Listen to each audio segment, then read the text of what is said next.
I just want to say I'm blessed to be back, blessed to be a part of the Who Dat family.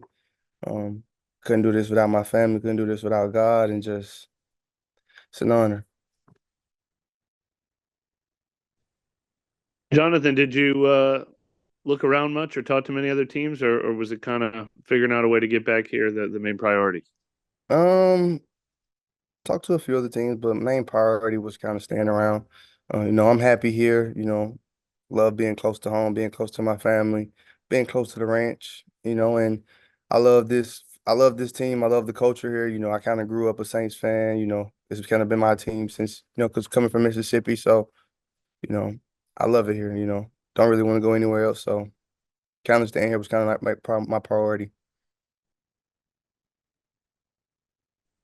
And how about role with the team specifically? I know obviously you bounced around a few places at the end of that 2022 season, and then it took a little while to find your niche in New Orleans. But do you think they ended up finding the best way to use you, and you ended up showing them your value toward the end of the season? I mean, I don't really worry about that kind of stuff. I mean, I don't really think I bounced around. More so, just think I was just trying to find a team that needed the help at the time, and so done that. Coming back here, they'll find a way to use me, and whichever way they use me, I'll be fine with it. So just trying to do whatever I can to help the team win, because at the end of the day, that's all that matters.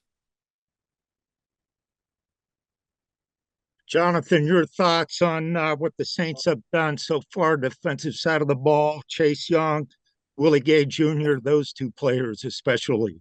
Yeah, I mean, super excited to kind of play along with those guys, play with Willie back in college. I know he's a dog, he's won two Super Bowls since he's been in the league. Chase, coming over is going to help with the pass rush because, rushing coverage goes together. So, super excited to be with those guys. Can't wait to see what we all can do once we get back out here together. Jonathan, I know you said that you're not really too worried right now about role and all that, and trying to figure out how to contribute to the team. But I mean, those last two games where you got the start at strong safety opposite Tyrann Mathieu, you drew a lot of praise throughout that time. Is that something that you would take as a full time role in 2024 if it was presented to you, and if you earned that? Without a doubt. I mean, wouldn't you? If they told you could be the lead guy at your job, you would take the role as well. I mean, so if the role presents itself, I'm going to do everything in my power to make sure I do my best and to make sure that we succeed. And so, we finished the season off strong. So hopefully we can start back up the same way and kind of keep this ball rolling and try to roll all the way into the last game of the season. And what about that role worked for you last year? I mean, like it just seemed like it clicked you next to Tyrann and everything so quickly for you. What about it worked for you? I mean, it's very easy when you're playing against when you're playing with a lot of great talent. I mean, Tyrann's a guy who I've kind of, admired and looked up to, for a long time. He's been the honey badger who a lot of kids have emulated over the years. And so to kind of go out there with him and to, me and him studying film together, it makes it very easy. We communicate at a very high level, and then playing behind DeMario and them, where he's playing downhill, and the only thing you have to do is clean things up. It makes your job very easy. How important was it for you to still be near your home in Mississippi? I mean, very important. I mean, coming back here, last year was the first time I got to spend like Thanksgiving and Christmas with my family in the last 10 years, since kind of going off to college and everything. So, it played a vital role in my decision making. How ecstatic were they to learn that you're coming back to the New Orleans? Oh, they were very happy, have some of my family here with me today, and, they're excited to, for us to kind of go along this journey and kind of continue and see if what all we can do with the Saints. And, like I said, hopefully the end goal is to make sure, we try to play in that last game in the Superdome.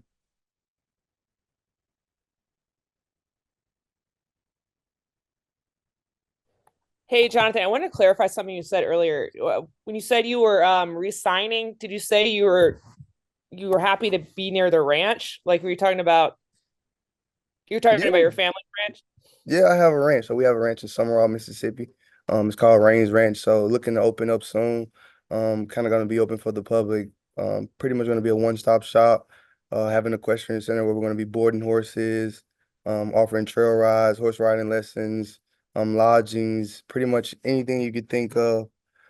So to be closer to that, makes me happy. So. Yeah, that's awesome. I didn't know that about you, so that's pretty cool.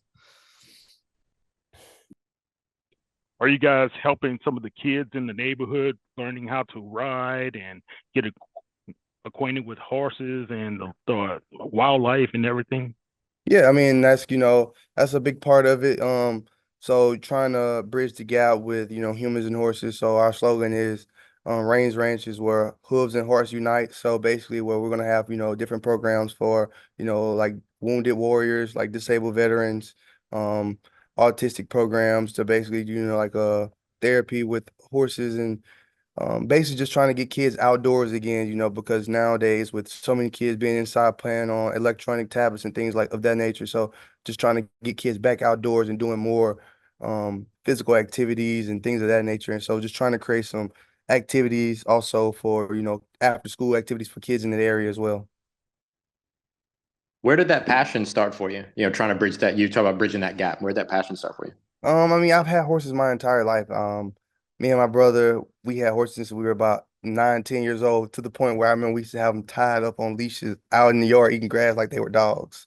So, all the way up until now to where, I can basically afford to basically bring it back and try to bring my passion, some things that I love, and try to pour it into the next generation. So just because, I love horses, and one thing I know is if you love anything, it loves you back. So. Hey, That's awesome. Thank you for Johnathan, sharing that. Jarvion Howard talked about you a little bit during the HBCU week.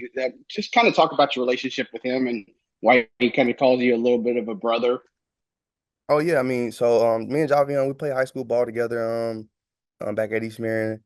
And so, me and him, we've kind of stayed in contact throughout his entire journey where he started out at Syracuse.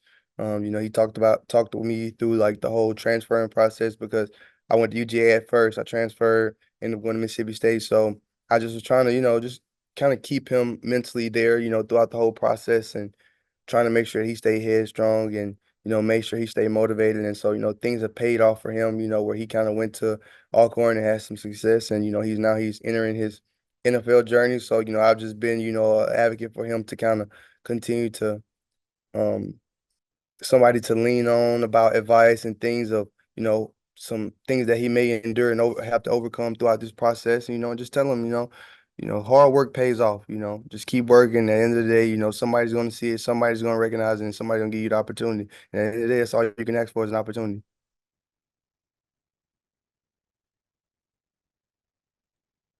Any other questions?